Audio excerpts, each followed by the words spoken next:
तमाम का शुक्रिया अदा करने के लिए आया हूँ कि यकीनन आप तमाम ने मुत्तहदा तौर पर अपने एक वोट का इस्तेमाल मजलिस इत्तेहाद मुस्लिमीन के उम्मीदवार के हक़ में किया। अल्हम्दुलिल्लाह हमने 80,000 वोट को हासिल किया। ये अल्लाह का फैसला है कि हमको कामयाबी नहीं मिली, मगर इंशाअल्लाह ताला यकीनन हमारा दिल भी गमगीन है, मगर हमारे हौसले कभी पस्त नहीं होते हैं, क्योंकि हमको मालूम कि आज अगर कामयाबी नहीं मिली तो इंशाअल्लाह ताला आने वाले 5 साल में हम लोग 1 लाख से ज्यादा वोट हासिल करके ठाकुरगंज के मुस्लिमीन के उम्मीदवार को कामयाब और कामरान करेंगे। हमको किशनगंज से भी शम्स आगा साहब नौजवान एडवोकेट हैं, उन्होंने मेहनत की, उनको कामयाबी नहीं मिली। मैं किशनगंज की आवाम का भी शुक्रिया अदा करता हूं कि उन्होंने हमको अपनी दुआओं से और अपने वोट से नवाजा है। हमारी लड़ाई जारी रहेगी, क्योंकि हमारी लड़ाई उसी वक्त इख्तिताम को पहुंचेगी जब सीमांचल से नाइंसाफी का खात्मा होगा। हमारी कामयाबी उसी वक्त होगी हकीकी मानों में जब सीमांचल की जनता के चेहरों पर राहत और सुकून और मुस्कुराहट नजर आएगी। तो उसके लिए इंशाअल्लाह ताला हम अपनी लड़ाई लड़ते रहेंगे।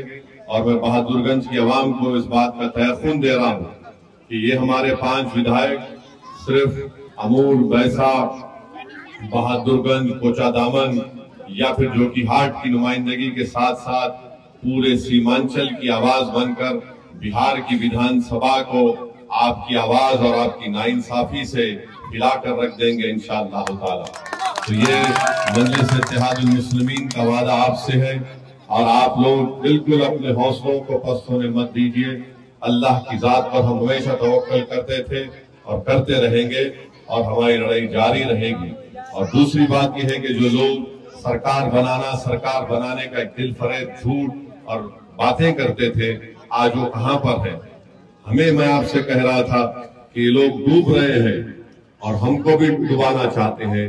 खैर बहरहाल अवाम ने फैसला लिया है, हम उसको इज्जत और कदर की निगाहों से देखते हैं।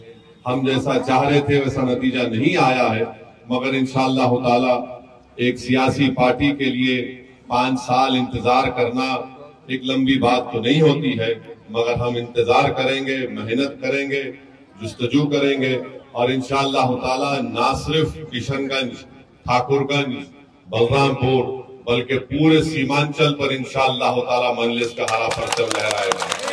आज ये जो वोट मजलिस को पड़ा है, ये आपने पतंग छाप के निशान पर जो बटन दबाया है, ये आपने अपनी मोहब्बत का इजहार किया है, आपने अपने एतमाद का इजहार किया है, आपने अपने इत्तेहाद की बेमिसाल मिसालें आपने कायम कर दी है। यहाँ से जो हमको कामयाबी मिली, यहाँ से जो हमको वोट मिला, उन लोगों को आपने पैगाम दे दिया जो ये कहते आ रहे हैं पिछले 50 साल से कि मुसलमान अकेले चुनाव नहीं जीत सकता। मैं हमेशा कहते आ रहा हूँ कि जब अल्लाह हमारे साथ होगा तो हमको किसी बैसाखी की जरूरत नहीं है।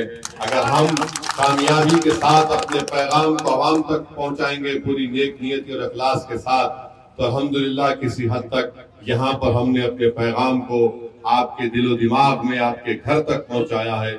मैं आपका दिल की गहराइयों से शुक्रिया अदा करता हूं, और इंशाअल्लाह ताला बिहार में और सीमांचल में नतीजा आया, उसकी गूंज सिर्फ बिहार में नहीं है, बल्कि उत्तर प्रदेश, बंगाल और हिंदुस्तान के कोने कोने तक गरीब और मजलूम अवाम बड़ी उम्मीद की निगाहों से देखकर कह रही है कि जब सीमांचल की जनता अख्तरुल ईमान को कामयाब कर सकती है, जब सीमांचल की जनता हसनैन साहब को 80,000 वोट दे सकती है, तो हमको भी अपने हौसले बुलंद करके हमको अपने मुकद्दर के फैसले करना है। मैं सलाम करता हूं आपकी इस मेहनत को, और इंशाअल्लाह ताला आपकी कोई भी तकलीफ होगी ठाकुरगंज की जनता की, तो अख्तरुल ईमान साहब उसकी जिम्मेदारी लेंगे और आपके दरमियान में आते रहेंगे। मैंने भी वादा किया कि 3 और 6 महीने के दरमियान में एक मरतबा इंशाअल्लाह मैं आता रहूंगा। ऐसा नहीं है कि इलेक्शन हो गया और हम भूल जाते हैं। मेरे अजीज दोस्तों और बुजुर्गों, मैं आपके दरमियान में था और हमेशा रहूंगा। मैंने हमेशा इस बात का आपके सामने जिक्र किया हूँ कि अल्लाह जब तक मुझे जिंदा रखेगा, मैं सीमांचल की आवाज उठाता रहूंगा, चाहे वो बिहार हो, दिल्ली हो या हैदराबाद हो। मेरे लिए सीमांचल बहुत ही अजीज जगह है, और मेरा मानना यह है कि भारत को और बिहार को अगर मजबूत बनना है تو سیمانچل سے انصاف کرنا ضروری ہے. بہت بہت شکریہ. سیمانچل کی جنتا زندہ باد, ٹھاکر گنج کی جنتا زندہ باد, انصاف زندہ باد. السلام علیکم ورحمۃ اللہ وبرکاتہ.